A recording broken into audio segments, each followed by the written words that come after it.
Non.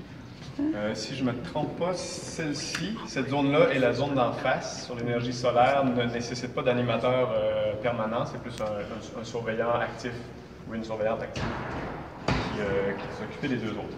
C'est pas mal simple celui-là. Vous avez un ventilateur ici.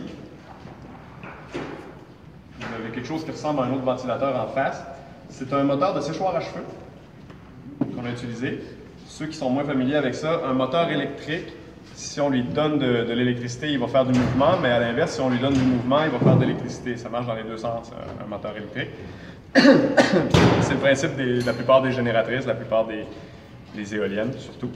Puis, la manipulation est quand même assez simple ici. Il faut démarrer le ventilateur au maximum. Et là, le maximum, c'est pas de... Parce qu'il y a 3 vitesses, c'est pas de l'amener jusqu'au bout. Au bout, c'est la 1. Juste un petit coup comme ça. Là, je suis à 3. Et il faut quand même l'amener assez près.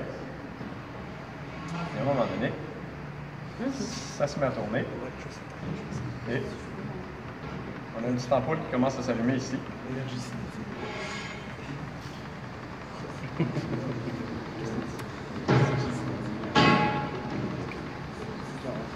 Il va y avoir un multimètre. Même chose que d'habitude. Je le mets à 20 en ce moment. Il est clair vert celui-là. Clair pas besoin. Puis si j'arrête ça, je me branche sur le multimètre. Les petits fils qui sont ici. Et que je redémarre le tout.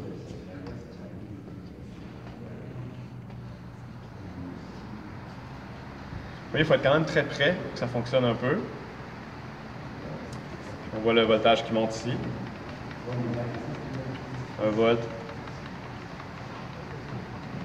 Lâche pas, lâche pas. En tout cas, on s'en va vers 1,5 volts tranquillement.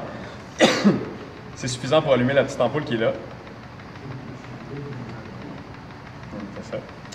Il n'y a pas grand-chose de plus à faire à celui-là, c'est de découvrir, c'est surtout de réaliser cette machine-là fonctionne sur le 120 volts. Et regardez ce que j'arrive à récupérer à l'autre bout. Je suis à 100 fois moins de voltage. Bon, il y a les principes d'ampères qui ne sont pas les mêmes non plus, là, mais il y a quand même... L'air n'est pas un bon médium pour transmettre de l'énergie, de l'énergie mécanique. Mais quand il vente dehors, c'est déjà gratuit. C'est déjà du mouvement, même si on est capable juste d'en récupérer 1 centième de cette énergie-là, dans la pale, la circonférence de vent qu'on attrape, ben c'est 1 centième d'une énergie gratuite. Donc c'est le principe des énergies renouvelables qui est intéressant. Voilà. C'est aussi simple que ça pour